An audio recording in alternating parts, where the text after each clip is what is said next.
नमस्कार. आपण आत्ता आहोत आदित्य गार्डन सिटीच्या जवळील या ज्युबिली पार्क सोसायटीच्या समोर सिंहगड RMD कॉलेजच्या मागच्या भागाला. या भागामध्ये काल मोठ्या प्रमाणात पाऊस पडल्यानंतर रस्त्यावर पूरजन्य परिस्थिती निर्माण झाली होती. खरं तर या भागामध्ये एक जुना ओढा जो की जवळपास 25 फूट रुंद आणि 10 ते 15 फुटांपेक्षा जास्त खोलीचा होता आणि तो ओढा आता या भागातून गायब झालेला असून आपण या ठिकाणी पाहू शकतो 5 ते 10 फुटाचा कसा तरी छोटासा नाला या ठिकाणी उपलब्ध आहे आणि त्याच नाल्यामधून मोठ्या प्रमाणात पाणी रस्त्यावर आलं आणि नागरिकांची गैरसोय झाली.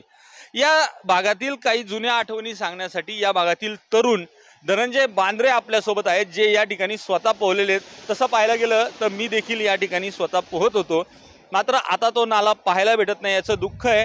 आणि ह्या विकासाच्या नादामध्ये कुठेतरी मूळ निसर्गाचे स्रोत या भागातून नष्ट केले जात आहेत का काय असा प्रश्न पडत असताना बाप्पू काय सांगाल, कशा आहेत तुमच्या जुन्या आठवणी या ठिकाणच्या ओढ्याच्या आणि डुबीच्या बाबत? फार पूर्वी इथं खूप मोठा डोह होता आणि वारजे माळवाडीतली जी लोक होती म्हणजे लहान मुलं होती ही या भागात ट्रिप म्हणून यायची, डबा घेऊन इकडे यायची आणि मेन करून इथं पोहण्यासाठी यायची. पण आता इथे फक्त मोठमोठ्या बिल्डिंग झाल्यात आणि जे पाणी जायचं होतं आपलं ओढ्याचं पाणी ते म्हणजे खूपच अरुंद झालेलं आहे. आणि त्यामुळं काल माझी मुलगी स्वतः कामाला जाऊ शकली नाही का, आता इथं पाणी एवढं होतं की गाडी पास होत नव्हती, त्यामुळे तिला सुट्टी घ्यावी लागली. आणि हा ओढा जो आहे तो खूपच छोटा झालेला आहे, आता तो कशाने झालेला आहे, अरुंद झालेला आहे. तर याच्या बाबतीत प्रशासनाने लक्ष घालून योग्य ती कारवाई करावी. जुन्या आठवणी या ठिकाणी बांद्रे यांनी सांगितलेले आहेत. प्रायमोचा नकाशा झाला, मात्र प्रायमोच्या नकाशावर या नाल्याची रुंदी प्रॉपर आली का, या भागातील इमारतींना सँक्शन देताना ते नियमात दिलं गेलं का, हा प्रश्न या निमित्ताने उपस्थित होतोय. या भागातील माजी नगरसेवक आणि शहर सुधारणा समितीचे माजी अध्यक्ष किरण बाटके देखील आपल्या सोबत आहेत आणि त्यांना देखील या भागातील जुन्या आठवणी काही सांगता येतील. भाऊ काय सांगाल या भागातल्या नाल्यांच्या बाबत? आत्ता सांगितल्याप्रमाणे पूर्वी या ठिकाणी आता जे काही मोठी मंडळी झाली आहेत, सगळी मुलं मोठी झाली आहेत, पण त्यांचं लहानपण बऱ्याच गाववाल्यांचं लहानपण या भागामध्ये गेलेलं आहे. मग या ठिकाणी सुरपारांब्या खेळायला यायचं, पाण्यात पोहायचं किंवा सायकली धुवायच्या किंवा डबे घेऊन जेवायला यायचं. असं आनंदी वातावरण हे वारजेच्या बाहेरचा भाग म्हणजे खूप लांबचा भाग असा समजला जायचा.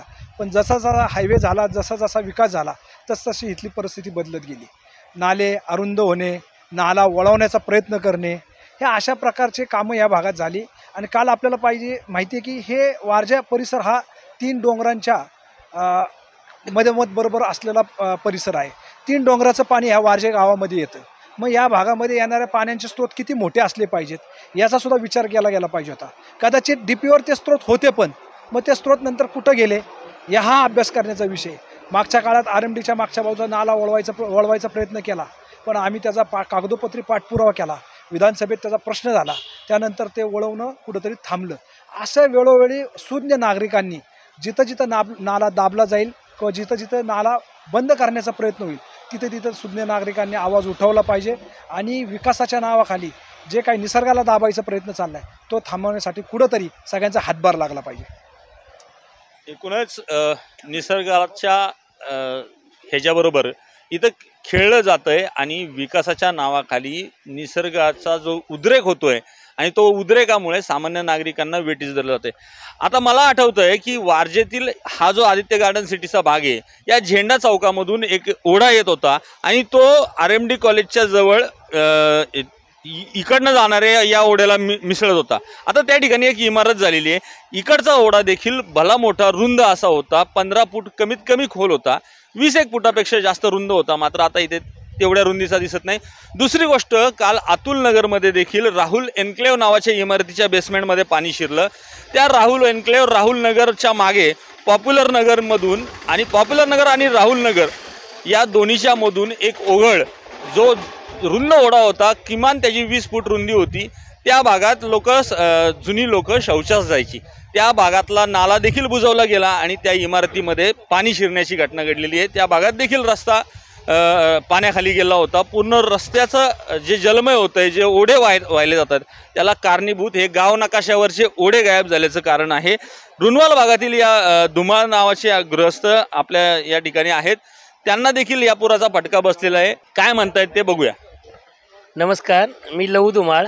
मला प्रशासनाला एकच विनंती करायची आहे की वारजे परिसरामधून जो स्टेट हायवे गेलेला त्यानंतर जो वारजे परिसराचा जो कायापालट झालेला आहे, मोठमोठे बिल्डर आलेले आहेत, मोठमोठ्या सोसायट्या झालेल्या आहेत, तर सोसायट्याचं सँक्शन आणि कंप्लेशन घेताना इथले जुने जे रस्ते असतील ते डी पीवरती ऑलरेडी असतील तर ते डी पीवरचे रस्ते डी पीवरतीच ठेवलेले आहेत.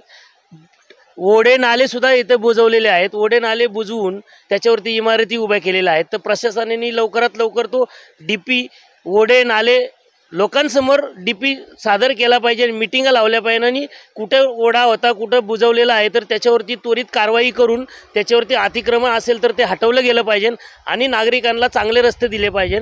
आज वारजेमध्ये आपण म्हणतो वारजे हायटेक झालं, वारजे बदलतं आहे, वारजेमध्ये प्रगती झाली आहे, पण असे जर का छोटे छोटे नदे नालेचे पूर जर रोडवरती येत असतील तर नागरिकांनी करायचं काय? इथं लाखो करोडो रुपयाचे लोकांनी फ्लॅट घेतलेत, बिल्डरांनी कंप्लेशन घेतलेत, डी पी दाखवलेत आणि ओढे गायब करून ओढ्यावरती इमारती बांधल्यात. तर प्रशासनाने लवकरात लवकर याच्यावरती तोडगा काढून हे जे लोकांचे हाल आहेत ते थांबवले पाहिजे अशी माझी नम्र विनंती आहे.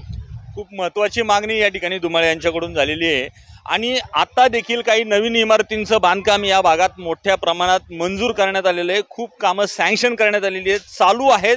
मात्र त्यामध्ये देखील नाल्यांचा अंतर्भाव असल्याचा अनुभव अनेकांनी चेकमेट टाइम्सशी बोलताना यापूर्वी देखील बोलून दाखवलेला आहे. काही जण स्क्रीनसमोर यायला तयार नाही आहेत. मात्र वारजामध्ये नाल्यांच्या बाबतीत खूप मोठा भ्रष्टाचार झाल्याचा आरोप नागरिकांकडून केला जातोय. त्याला प्रायमो देखील तितकंच सहभागी असल्याचा आरोपही नागरिकांनी केलेला आहे. प्रायमोच्या नकाशामध्ये दाखवलेली ओढ्यांची रुंदी चुकीचं असल्याचं अनेक नागरिक बोलत आहेत. गाव नकाशामधील अनेक नाले प्रायमोच्या नकाशामध्ये दाखवले गेलेले नाहीत. त्यामुळे गाव नकाशापासून नाले पुन्हा एकदा उकलले जावेत. ज्या ज्या ठिकाणी नाल्यांवर अतिक्रमण झालेले ते सर्व बाजूला करून निसर्गाच्या या नाल्यांना मोकळी वाट करून देण्याची मागणी वारजे भागातील नागरिक करत आहेत.